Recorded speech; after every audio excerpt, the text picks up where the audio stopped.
यीशु मसीह के पवित्र बेटे नाम में आपको प्यार भरा सलाम। सबको जय मसीह की। मैं प्रभु को धन्यवाद करते हैं कि प्रभु ने मुझे मौका दिया कि मैं आपके बीच में परमेश्वर के संदेश को लेकर आ सकूं और परमेश्वर के संदेश को मैं बांट सकूं। साथियों, आइए आज परमेश्वर के वचन की तरफ चलें। पवित्र आत्मा किस प्रकार आपसे मुझसे बात करना चाहते हो, वचन की तरफ देखेंगे।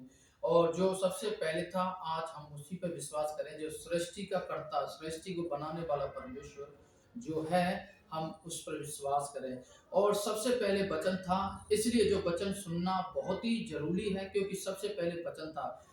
जब कुछ नहीं था इस दुनिया के अंदर, सब कुछ अंधकार था, चारों तरफ अंधकार में दुनिया डूब रही थी, तब वचन ही था। और वचन को जब हमको सबको विश्वास करना होगा कि जब आप खुदा पर विश्वास करते हैं तो आपको आज से खुदा का वचन ही मानना पड़ेगा और उस पर विश्वास करना पड़ेगा।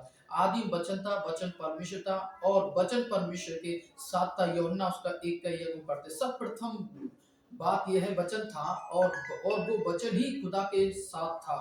और वचन नहीं, वचन पर जब हम विश्वास करते हैं और वचन को अपने जीवन में लागू करते हैं तो प्रभु हमारे जीवन में, स्वयं परमेश्वर हमारे जीवन में आते हैं और वो वचन ही खुदा था। आपको उस वचन पर विश्वास करना चाहिए और उस वचन को अपने शरीर और धारण अपने जीवन में, हमें अपने मन में, अपने हृदय में, अपने विचार में धारण करना चाहिए और लागू करना चाहिए। वचन को महत्व, वचन को बहुत ही महत्व देने की जरूरत है साथियों। कई बार ऐसा होता है कि लोग वचन को महत्व नहीं देते हैं और वो परमेश्वर से ज्यादा प्रेम भी नहीं करते हैं। परंतु बाइबल बताती है, आज हम जब परमेश्वर के वचन को पढ़ रहे हैं तो हम वचन को बहुत ही महत्व देते हैं और हम वचन को बहुत ही महत्व दें और वचन को अपने जीवन में लागू करें। वचन देदारी हुआ और अनुग्रह और सच्चाई से परिपूर्ण होकर हमारे बीच में डेरा किया और हमने उसकी ऐसी महिमा देखी जैसे पिता के इकलौते पुत्र की। यूहन्ना 1 का 14 में पढ़ते हैं, हमने उसकी ऐसी महिमा देखी जैसे इकलौते पुत्र की। साथियों, जब हम परमेश्वर के वचन को पढ़ते हैं तो वचन हमें इस बात को याद दिलाता है कि परमेश्वर के वचन में लिखा हुआ है और परमेश्वर हमें इस बात के लेकर बातचीत कर रहे हैं। क्योंकि जो सबसे पहले था इस दुनिया पर, आपको मुझे विश्वास करना है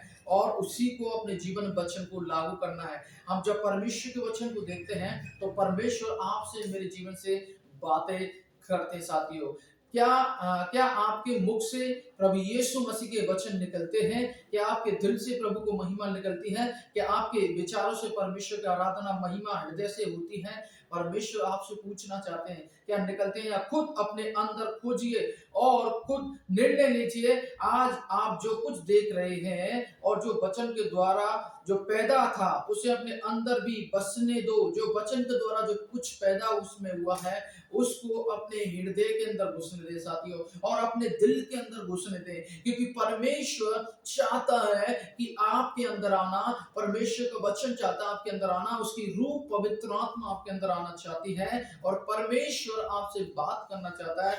इसलिए प्रभु का वचन कहते हैं कि हम उसकी महिमा करें और उस वचन को अपने अंदर आने दे। हालेलुया।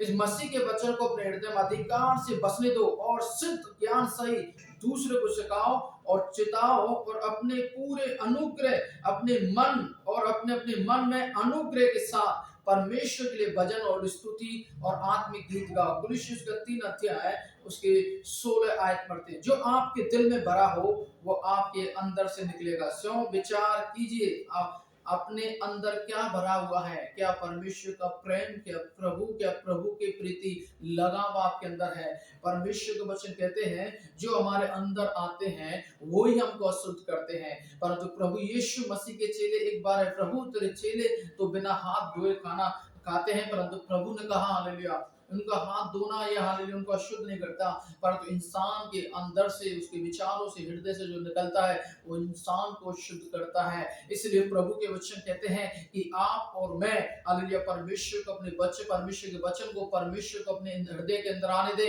और प्रभु को अपना जगह बनाने दे, ताकि परमेश्वर हमारे जीवन से बातचीत कर सके।